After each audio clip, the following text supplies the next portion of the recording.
tous, je voudrais vous faire voir un album que j'ai réalisé la semaine dernière. Vous le verrez vous un peu plus tard parce que la vidéo sera publiée pendant mon absence du mois d'août. Donc j'ai fait plusieurs vidéos de façon à ne pas vous laisser sans nouveauté sur ma chaîne. N'oubliez pas de vous abonner, d'activer la cloche de notification pour être averti de ces nouvelles vidéos.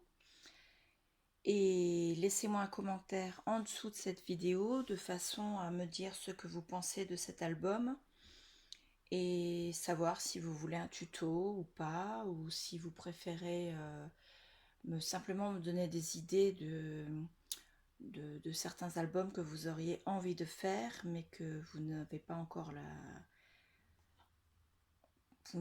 fait, si vous voulez que je vous fasse voir. Donc c'est un album qui est fait avec une reliure avec des anneaux, avec 2 anneaux très précisément. On les voit ici au travers de la reliure. Les anneaux sont passés dans la reliure,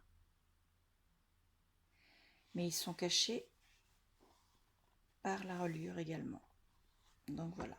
Quand on ouvre, donc il faut savoir que pour 2 pages de l'album, vous utilisez une page 30-30 de papier. Il n'y a vraiment qu'une très fine, il y a à peu près, je dirais, un demi-centimètre sur 15 cm de perte à chaque fois.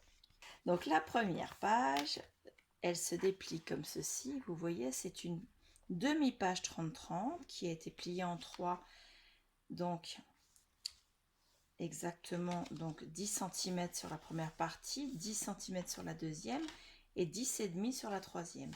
La reliure se fait avec une petite bande de papier comme ceci qui est pliée en 2 et qui vient prendre en sandwich la feuille comme ceci.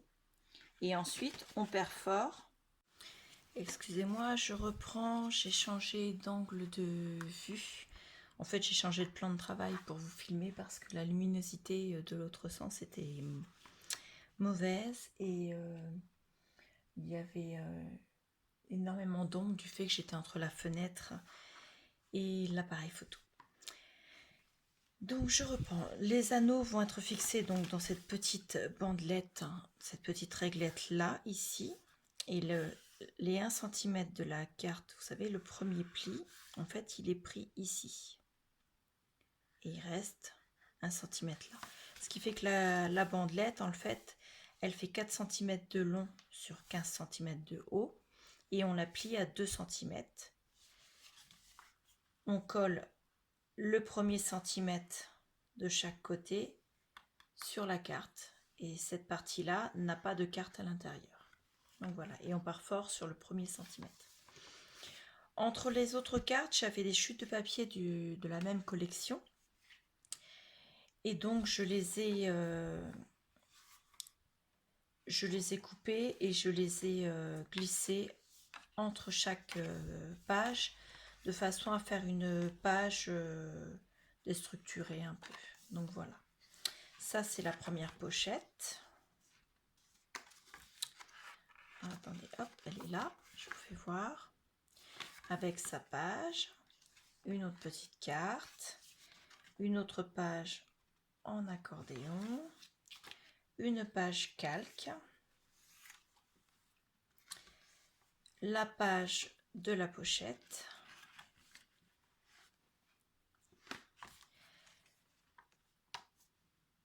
une petite page, et ainsi de suite jusqu'à la fin. En fait, ça se fait toujours de la même manière. Une page accordéon, une page pochette, une petite page. Et ainsi de suite. Ici, entre-temps, j'ai mis une feuille en rhodoïde que j'ai pliée, que je n'ai pas soudée de ce côté-ci. Vous voyez, c'est la dentelle qui ferme la pochette. Et ça m'a fait une nouvelle pochette, mais tout en transparence, dans laquelle on peut glisser soit un tag, soit une carte, soit une photo qui sera posée sur un papier décor, avec toujours cette bandelette de 4 cm pliée en 2. Voilà. On continue toujours avec les pochettes, les cartes plus petites, les cartes en accordéon et ainsi de suite jusque la fin. Ah, celle-ci est cassée, donc je l'enlèverai, c'est pas grave.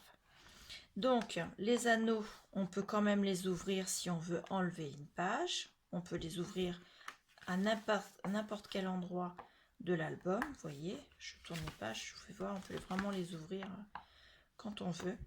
Mais par contre, on ne peut plus les enlever de l'album parce qu'ils sont pris. En fait, je les ai passés dans la reliure. Donc on les voit ici dans le fond. Je ne sais pas si vous allez les voir. Oui. Et une fois que l'album a été fini, j'ai mis ici une petite bande en... Comment ça s'appelle en... Ah zut, je cherche mes mots. C'est du tissu un peu velours, mais velours doux, pas côtelé.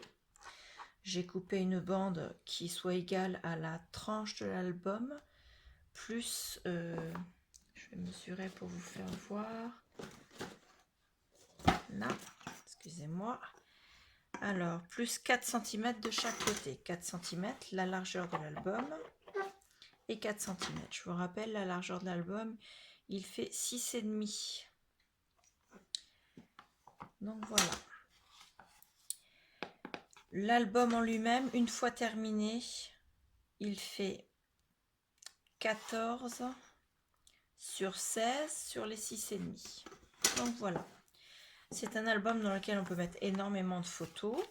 S'il y a trop de pages, on peut très bien en enlever certaines.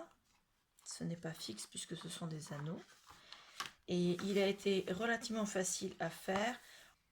Donc voilà. C'est un album qui ne prend vraiment pas énormément de papier, mais qui, je dirais, ne fait pas de chute. Donc c'est vraiment l'idéal. Et moi, je le trouve très sympathique.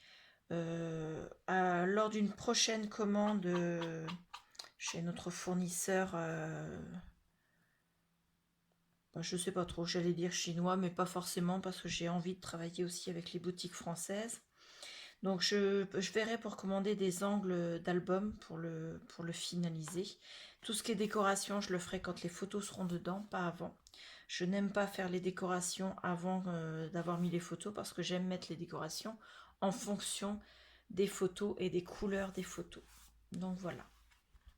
Un petit album. Donc je vous ai pas dit, mais la collection de papier, enfin collection, c'est un bien grand mot, c'était un blog de chez Action, c'était le Sweet Dreams. Et j'ai bien aimé le travailler. Il est au niveau des dessins, il est assez joli. Les couleurs sont très belles. Il n'est pas trop chargé, mais il est quand même assez bien travaillé. Et comment dire, quand on plie le papier, il ne se déchire plus comme ça se faisait il y a encore quelques temps chez Action. Ils ont vraiment amélioré la qualité de leur papier. N'hésitez pas à me laisser un commentaire en dessous de la vidéo pour me dire ce que vous en avez pensé, me dire si vous désirez un tuto. Je vous remercie et je vous dis à bientôt.